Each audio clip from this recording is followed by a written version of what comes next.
aktivis another level yang profesional di bidang masing-masing, yang mengembangkan kepakaran masing-masing. Karena ngomongin tentang politik tidak hanya tentang jabatan kekuasaan dan pemilu, tapi juga bagaimana hidup untuk susu murah, beras dengan konten karakter tetap berkualitas tapi juga harganya murah. Dan tentu saja kita jangan sampai kehilangan sama-sama kita hanya karena soal bagaimana saham, pengembangan industrial dan teknologi lain sebagainya. Terakhir dari saya, ini amanat dari Ketua Umum bahwa kami di Sarekat Demokrasi Indonesia akan sangat mengedepankan pengembangan terhadap perempuan tanpa akan memisahkan arena kompetisi pertandingan untuk perempuan dan laki-laki. Sehingga saya menyarankan kepada seluruh anak-anak muda khusus kelompok perempuan di Kabupaten Karawang untuk turut serta mengambil inspirasi meskipun tidak sempurna tempat kita ini, tapi tentu saja sebagai seorang perempuan dia telah memberikan satu pesan yang penting bahwa perempuan bisa bertanding di arena yang sama. Untuk memberikan pertanyaan-pertanyaannya kepada narasumber kita akan dibuka di waternya. Waternya ini akan ada 3 pertanyaan dan luar biasanya SDI menyiapkan door prize bagi penerima terbaik. Jadi silakan berikan pertanyaan yang terbaik untuk narasumber kita hari ini. Dan pastinya simposium hari ini bertajuk dengan demokrasi untuk siapa. Kalau ditanya kenapa SDI mengambil tajuk seperti ini gitu ya, tentunya karena kita semua sebentar lagi akan menghadapi pemilu 2024, di mana dalam pemilihan presiden, pemilihan wakil presiden, pemilihan anggota legislatif ya, yang akan diadakan di kontestasi 14 Februari 2024. Totalnya nih kalau dihitung dari sekarang kurang lebih 248 hari lagi. Dan timbullah pertanyaan di sini rekan-rekan ya, bahwa pemilu nanti itu sebenarnya untuk siapa? Dibahasakan sebagai pesta demokrasi, tapi sebenarnya itu demokrasi untuk siapa? Apakah benar untuk rakyat ya? Atau mungkin untuk siapa? Atau sebenarnya kita di sini akan siap lebih lengkap lagi bahwa saat ini kita akan menyajikan berbagai pandangan dari beragam narasumber kita, dan pastinya demokrasi Indonesia saat ini bisa juga menyeimbangkan dengan keterwakilan perempuan. Nah, kalau begitu,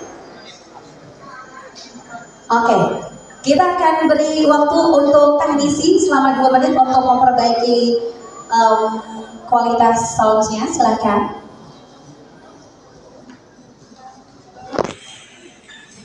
Menegaskan hidup.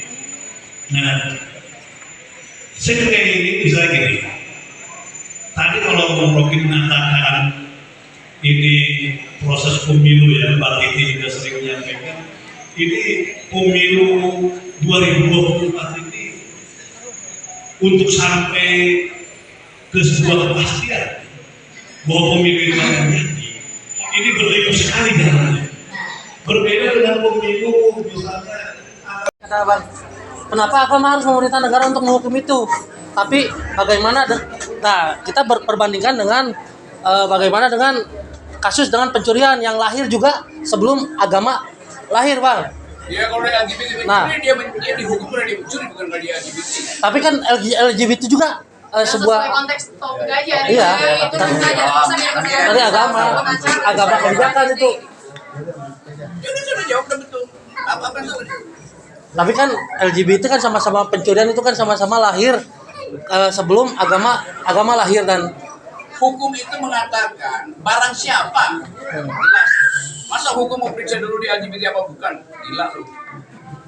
Pakai otak dong kalau nanya. Ya, baik. Untuk pertanyaan seputar kegiatan. ya, untuk ketum SDI ya. Ini kan terbentuknya SDI ya. Hari ini udah 2 tahun.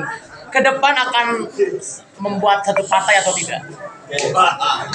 Ini ya, karena mungkin isinya pemilu, saya tegaskan SDI adalah organisasi basis massa yang berdaulat dan kita tidak akan pernah bertransformasi menjadi partai politik. Itu satu yang digarisbawahi. Kita akan konsisten dan berpihak pada rakyat. Walaupun jawabannya mungkin sedikit lip service, tapi kita tegaskan di awal.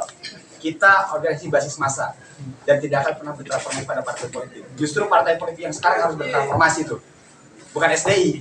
Terima kasih.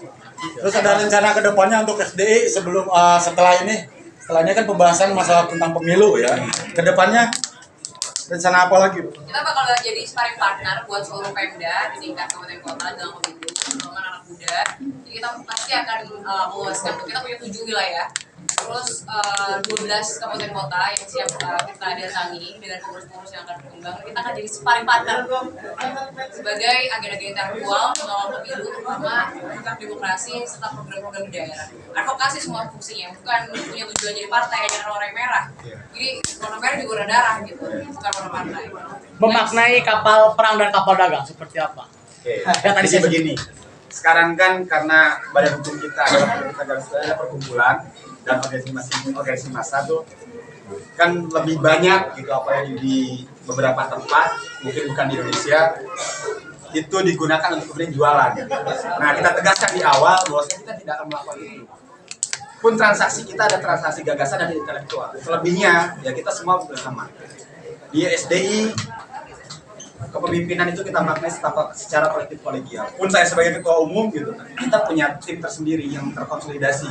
Kita punya lembaga bantuan hukum, kita punya lembaga kajian strategis, kita ada salah satu institut untuk menopang SDI itu sendiri. Jadi kita bukan yang abal-abal.